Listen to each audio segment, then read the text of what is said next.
Good morning, I'm Dena Davidson. I'm so excited to share this Devo with you this morning. And our scripture for today is from Philippians 2:2. Make my joy complete by being like-minded, having the same love, being one in spirit and of one mind. The part that I want to focus on today is that having the same love. What does it mean to have the same love? Well, obviously, this means that in our relationships with each other, we're supposed to be characterized by the way that we love one another. And we're not supposed to be characterized by our diversity of love. We're supposed to have this same love. So what is this same love? Well, it's very simple. It is the love that from ages ago, God has commanded us to have. It is the love that we have towards God, and He is our first love. And it is also the love that we have for one another. You see, these are the two most important commands of Scripture. Love the Lord your God and love your neighbor as yourself. So when we think about our relationships with each other, this is what is supposed to mark them. So you might say, what does that look like practically? Is it a fuzzy emotion? Am I supposed to feel happy about other people? Well, I think there are a lot of beautiful descriptions of love in the Bible, but one that is not so beautiful is the way in which we are told that love involves forgiveness. In particular, there's a verse that I want to read to you.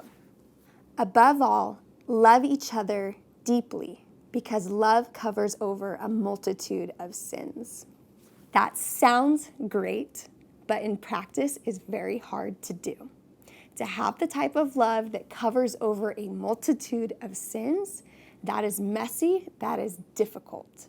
And yet it is exactly the kind of love that we are supposed to have.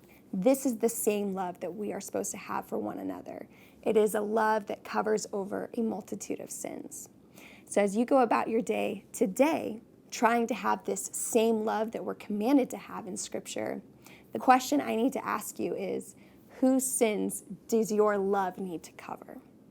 As you're starting out this morning, I encourage you to take an inventory. Who has hurt you? Who has wronged you? Who has annoyed you?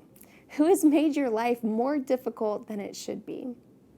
Whichever of those answers you come up with, I want you to spend some time actually forgiving that person in love. And where does this source of love come from? I can tell you it does not come internally from me. I am not that good. I am sure you are the same. You are not good enough to have the type of love that covers over a multitude of sins. But you do share in the love that God has for you. I share in the love that God has for me. God has put His love inside of my heart. And just in the way that His love for me covers over a multitude of my sins, so too I take that love and I love others with that love that I have been given. So this morning, I encourage you, think on the love that you have been given. Spend time forgiving those who have wronged you. And in that way, we will have the same love.